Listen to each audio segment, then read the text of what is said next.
Nama saya Veronica Winda, NIM saya 19107 17107, kelas F dan E konversi. Saya akan menjawab soal UTS mata kuliah manajemen operasional.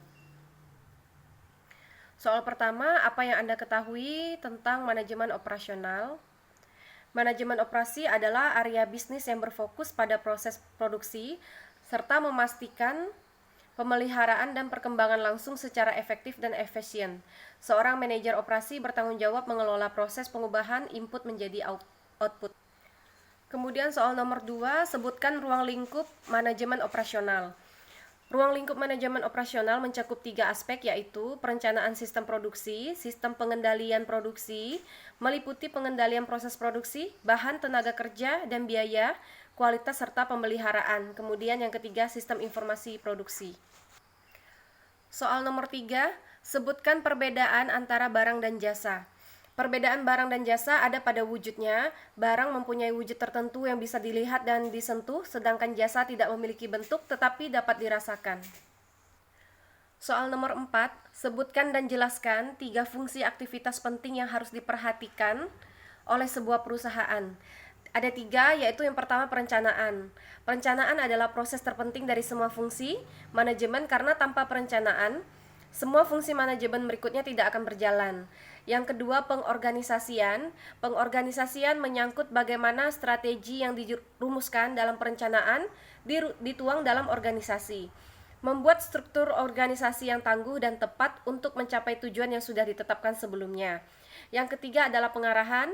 Proses program sebagai tanggung jawab menjalankan tugas organisasi dalam proses memotivasi semua pihak dalam organisasi untuk menjalankan tugasnya dengan penuh kesadaran dan produktivitas tinggi. Soal nomor 5, sebutkan 10 keputusan MO yang paling penting. Yang pertama, perancang barang dan jasa. Yang kedua, kualitas. Ketiga, perancangan proses dan kapasitas. Keempat, pemilihan lokasi. Kelima, perancangan tata letak. 6, sumber daya manusia dan rancangan pekerjaan. 7, manajemen rantai pasokan. 8, persediaan. 9, penjadwalan. 10, pemeliharaan. Soal nomor 6, jelaskan alasan mengapa perlu mempelajari manajemen operasional. Yang pertama, manajemen operasi memberikan cara pandang yang sistematik dalam melihat proses-proses dalam organisasi.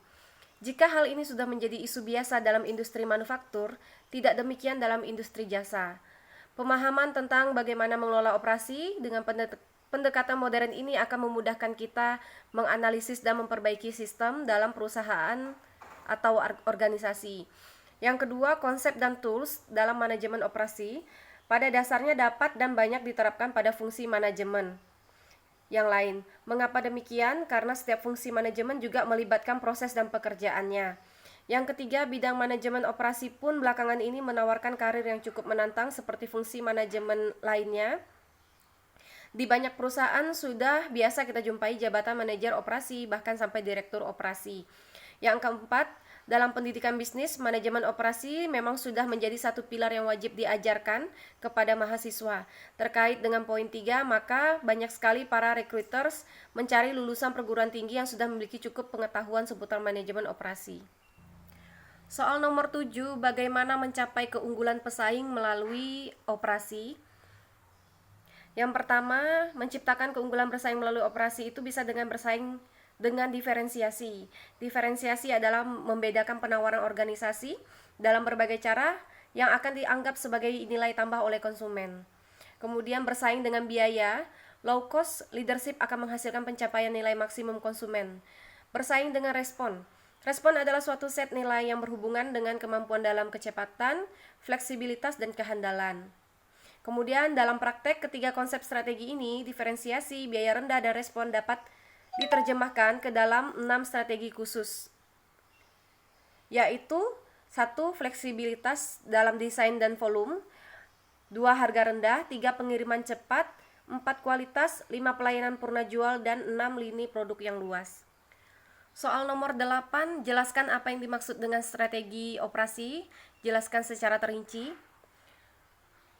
Strategi operasi merupakan komitmen terhadap seluruh kegiatan yang direncanakan ataupun yang ada di dalam lingkup perusahaan saat ini.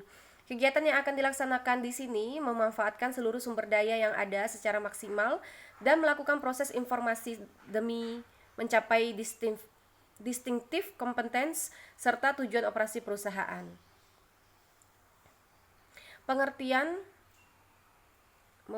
Dari paparan di atas bisa disimpulkan jika pengertian strategi operasi memiliki beberapa indikator yang mampu membentuk strategi operasional.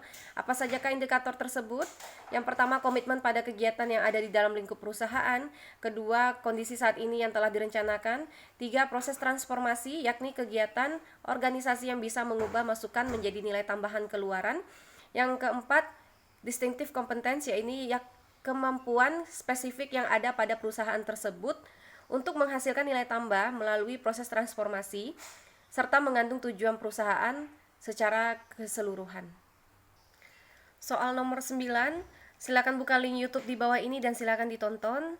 Yang pertama, apa judul video di atas? Judulnya adalah Indonesia X ITS 101 Supply Chain Management Intro Video.